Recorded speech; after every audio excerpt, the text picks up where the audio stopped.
जय हिंद एवरीवन। उम्मीद करता हूँ कि आप सब अच्छे और स्वस्थ हो। ये मिनिस्ट्री ऑफ ट्राइबल अफेयर के अंतर्गत national fellowship and scholarship for the higher education of scheduled tribe student की वीडियो है। पिछली वीडियो में हम लोग ने फेलोशिप के बारे में बात की थी। जो फेलोशिप होता है वो स्कॉलरशिप से अलग होता है। It is paid as a employed. जो पीएचडी में बच्चे काम करते हैं उनको दी जाती है। और स्कॉलरशिप जो पीजी और स्कूल लेवल और ग्रेजुएशन लेवल पे दी जाती है, जो कि काइंड ऑफ स्टाइपन होगा। और दोनों ही प्रोत्साहन राशि है बच्चों के पढ़ने के लिए। और ये वीडियो इस बार भी बाइलैंग्वेज में रखा जाएगा ताकि ज़्यादा से ज़्यादा बच्चों को इसका लाभ हो।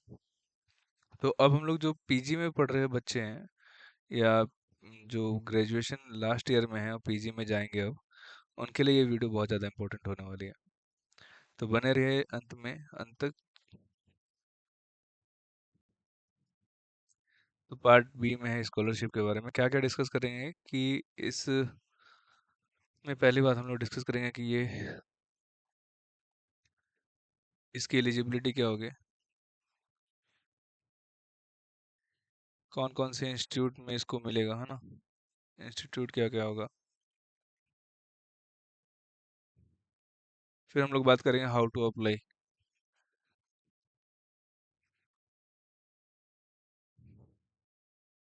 अप्लाई कितने रुपए मिलेंगे, लेकिन राशि जो है स्टाइपन कितना मिलेगा।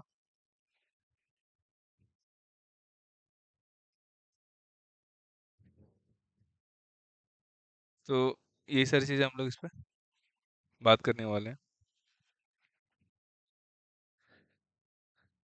इसके अलावा हम लोग और बात करेंगे कि कौन कौन से डिग्री चाहिए, है ना।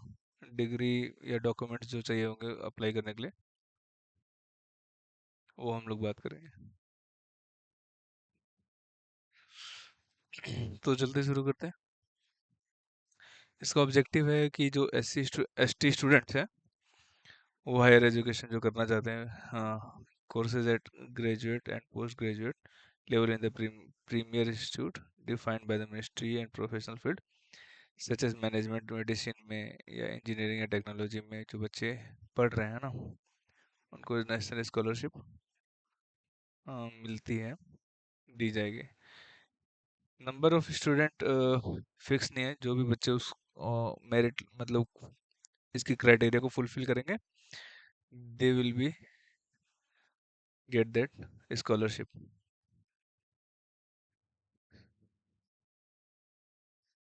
सो provided 100% funding to the student. Student को 100% फंडिंग मिलेगी। क्या है 100% का मतलब, वो चीज़ हम लोग देखेंगे। जब तक बच्चे का कोर्स कंप्लीट नहीं हो जाए, कोर्स का टेन्योर खत्म ना हो जाए, तब तक उसको ये फेलोशिप मिलती रहेगी। तो ये कोर्स ग्रेजुएट लेवल पे भी मिलता है ये फेलोशिप, और सॉरी स्कॉलरशिप ग्रेजुएट लेवल पे और पोस्ट ग्रेजुएट लेवल पे दोनों पे मिलेगा। Course duration is fixed by the institute. कितने साल का ड्यूरेशन होगा वो इंस्टीट्यूट द्वारा फिक्स किया जाएगा। स्टूडेंट जो एस टी स्टूडेंट है have secured the admission in the, eligibility क्या है इसकी कि S T student admission secure कर लेंगे उस इंस्टीट्यूट में, and the course should be approved by the ministry will be eligible for the scholarship under the scheme. तो ministry ने कुछ लिस्ट ऑफ इंस्टीट्यूट बना रखा है और कुछ कोर्सेज बता रखा है। उसमें अगर आप ले रहे हो एडमिशन तो आपको ये फेलोशिप सॉरी स्कॉलरशिप मिलेगी। जो भी बच्चे इस स्कॉलरशिप को लेंगे वो दूसरी फेलोशिप या दूसरी स्कॉलरशिप क्लेम नहीं कर सकते। तो ये ध्यान रखना, अगर पहले से कोई है तो पहले उसको बंद करवा के फिर इसको चालू करवाना पड़ेगा, या फिर इसको ले लिया तो दूसरी स्कॉलरशिप आप अप्लाई नहीं कर पाओगे जब तक इसको बंद नहीं कराएंगे।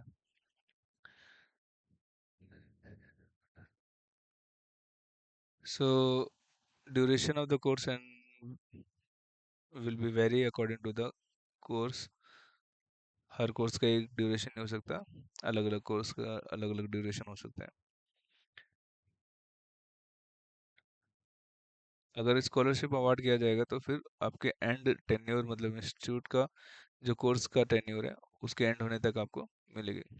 इनकम क्राइटेरिया क्या है? आपके घर परिवार की राशि जो है 6 लाख से ज़्यादा नहीं होनी चाहिए। अब परिवार की राशि बोलने का मतलब ये है कि आपके माता या पिता या दोनों माता पिता की कुल राशि जो है वो 6 लाख से ऊपर नहीं होनी चाहिए। दूसरी बात, आपके घर में भाई कमा रहा है या बहन कमा रही है तो उसकी राशि जोड़ी नहीं जाती इनकम में, ठीक है। फैमिली इनकम में आपके माता पिता की ली होगी, और अगर आप शादीशुदा हैं तो आपके हस्बैंड की भी इनकम जोड़ी जाएगी। In case of the orphan, अगर बच्चा ऑर्फन है, अनाथ है, so supported by the guardian, income criteria shall not be apply. तो उसके लिए इनकम क्राइटेरिया अप्लाई नहीं होगा। In case of married candidate, जो हस्बैंड होगा या जो वाइफ होगी उसकी इनकम काउंट की जाएगी। सो यहाँ पे बहुत ज़्यादा इनकम को एलोबरेट करके बताया गया है, जो कि मुझे बहुत ज़्यादा इम्पोर्टेंट नहीं लगा, बट हाँ, 6 लाख से ऊपर इनकम नहीं होनी चाहिए, ठीक। स्लॉट ऑफ द स्कॉलरशिप, ऐसा कुछ खास स्लॉट नहीं है, नंबर्स नहीं, बट हाँ, student who have taken admission to the merit of their identified premier institute and are verified by the institute and ministry as per the norm of the scheme are eligible for the to receive scholarship. So the merit student who took the admission, जो भी बच्चे ले चुके हैं admission, उन merit basis पे उनको मिलेगा। तो इंस्टीट्यूट वाइज या स्टेट वाइज कोई नंबर डिसाइडेड नहीं है, कुछ है ही नहीं, मतलब जो भी बच्चे मेरिट में एडमिशन ले रहे हैं प्रीमियर इंस्टीट्यूट में, जो लिस्ट ऑफ इंस्टीट्यूट दी गई है 250 टू नोटिफाइड इंस्टीट्यूट की, तो उसमें आप एलिजिबल हो जाओगे। सो अगर कोई स्टूडेंट एडमिट हुआ है मैनेजमेंट कोटा के थ्रू किसी प्राइवेट इंस्टीट्यूट में, वो फेलोशिप के लिए एलिजिबल नहीं होगा। वैल्यूज क्या है, मतलब कितने रुपए मिलेंगे स्कॉलरशिप में, क्या है? तो ट्यूशन फी और एडमिशन फी जो होगी वो पूरी आपको मिल जाएगी। Full admission and tuition fee and other non refundable charges in respect of government institute, तो जो भी non refundable charges fellowship scholarship है वो आपको मिल जाएगी। तो एडमिशन से पहले जब भी फी पे करने जा रहे हो तो आपको फी पे करने की ज़रूरत नहीं है, पहली बात।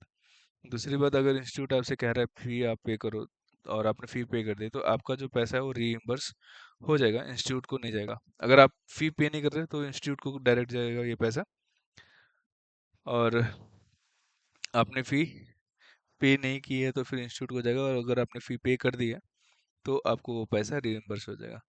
There will be ceiling of the 2.5 lakh per annum per student to private sector institute. अगर प्राइवेट सेक्टर इंस्टीट्यूट में अगर बच्चे ने एडमिशन लिए तो 2.5 लाख से के लगभग आपको मैक्सिमम 2.5 लाख का ही खर्च आपको आपका उठाएगी इंस्टीट्यूट, उसके आगे का नहीं। बुक स्टेशनरी के लिए आपको पर एनम 5,000 रुपये मिलेगा, जो कि विदाउट बिल बिल वगैरह देने की जरूरत नहीं है, आपको 5,000 रुपये पर एनम मिल जाएगा।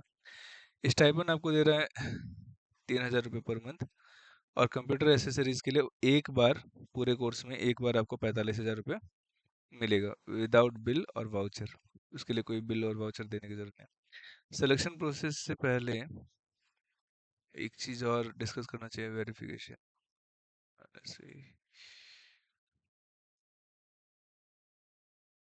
हाँ, रिलीज कैसे पेमेंट रिलीज होगी, पेमेंट प्रोसेस, वो चीज़ एक बार मैं बता रहा हूँ। सो जो पेमेंट होगा पीएफएमएस द्वारा डायरेक्ट बेनिफिट ट्रांसफर आपके अकाउंट में, जो भी आधार से लिंक्ड अकाउंट होगा उसमें जाएगा साल में एक बार। और जिसके पास आधार कार्ड नहीं होगा तो एडमिशन के रजिस्ट्रेशन के दौरान ही आपको 1 महीने पहले ही मतलब आधार कार्ड अपना बनवा लेना है।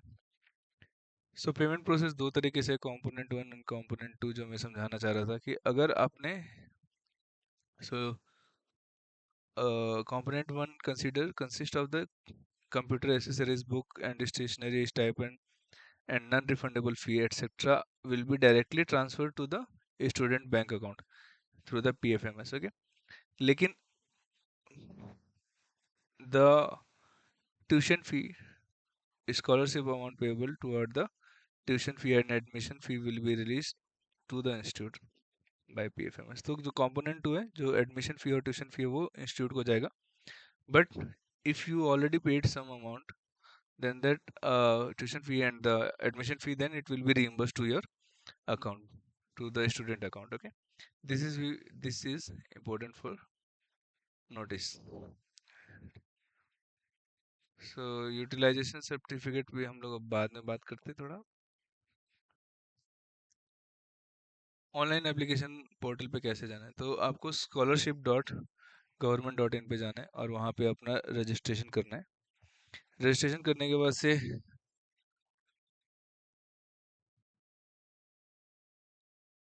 रजिस्ट्रेशन करो। रजिस्ट्रेशन करने से पहले गाइडलाइंस जो भी है नेशनल स्कॉलरशिप पोर्टल पे, उसको पढ़ लेना। रजिस्ट्रेशन करने के बाद से फिर following document are required to be uploaded in the filing NSP. सो रजिस्ट्रेशन करने के बाद से ये सारे डॉक्यूमेंट आपको अपलोड करने हैं।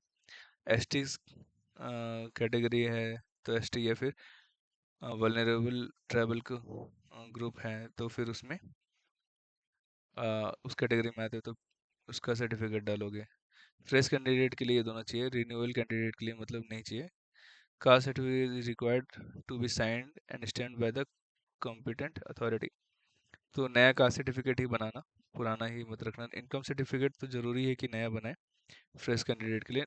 जो रिन्यूअल करा रहे कैंडिडेट, मतलब कि अपने सेकंड ईयर या थर्ड ईयर में वापस करा रहे हैं, उनको ये ज़रूरत नहीं है। फी रिसिप्ट दोनों को ज़रूरत है, नए और पुराने बच्चों के लिए। Scan copy of the bank passbook, ये भी आपको दोनों को देना पड़ेगा। Student name on the passbook should be match with the name of the mention in the application form. So अपना देखना कि नेम का स्पेलिंग जो पासबुक पे और जो एप्लीकेशन फॉर्म में डाला है वो सेम रहे।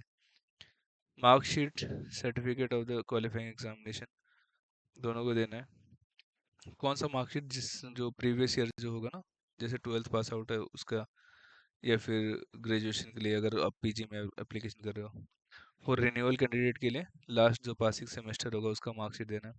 बोनाफाइड सर्टिफिकेट जो इंस्टीट्यूट या कॉलेज से मिली है वो आप दोनों बच्चों को देना है।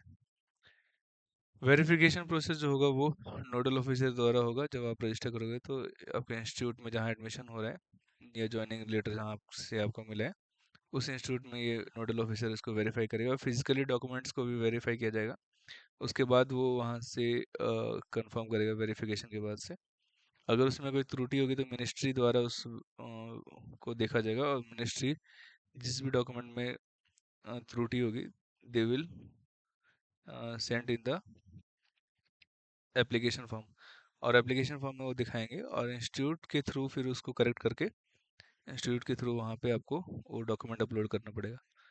Publishing of the selection list, जो भी student will be comes in the merit list, they will be get listed in the selected student, और उन बच्चों को फिर पेमेंट रिलीज होगा, उनको ही आगे फिर पेमेंट प्रोसेस किया जाएगा।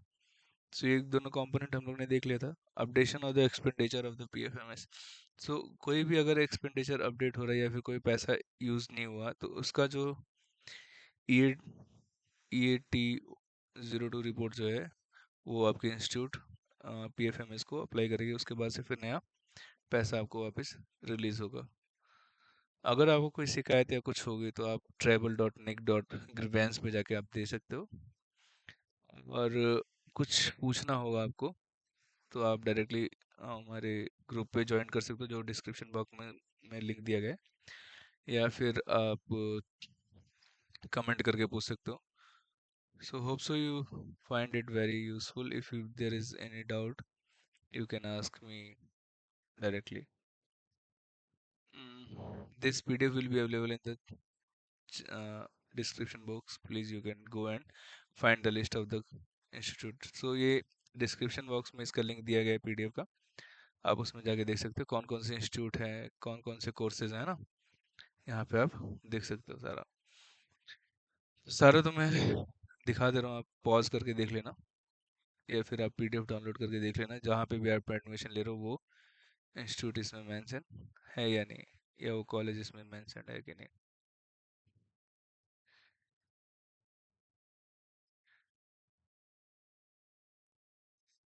चलो ठीक है। 162 national institute of design Gandhinagar भी है। National museum institute of history arts conservation and museology. AIIMS Bhubaneswar भी है। विश्व भारती है। National school of drama Delhi है। National institute of Unani medicine Bangalore. National institute of mental handicapped Secunderabad. So काफ़ी सारे इंस्टीट्यूट है, आईसर के सारे इंस्टीट्यूट दिख रहे हैं। Rajiv Gandhi national institute of youth development Tamil Nadu में। Medical college of Allahabad. So AIIMS Nagpur भी है। तो ये सारे इंस्टीट्यूट हैं जो दिए गए हैं, और कौन कौन से कोर्स हैं सब बता रखे हैं इन्होंने। तो यहाँ तक बने रहने के लिए बहुत बहुत धन्यवाद। मिलेंगे फिर एक नए वीडियो के साथ। अगर कोई जानकारी चाहिए एडिशनल तो आप मुझे कमेंट में पूछ सकते हो। बने रहने के लिए बहुत बहुत धन्यवाद। Thanks for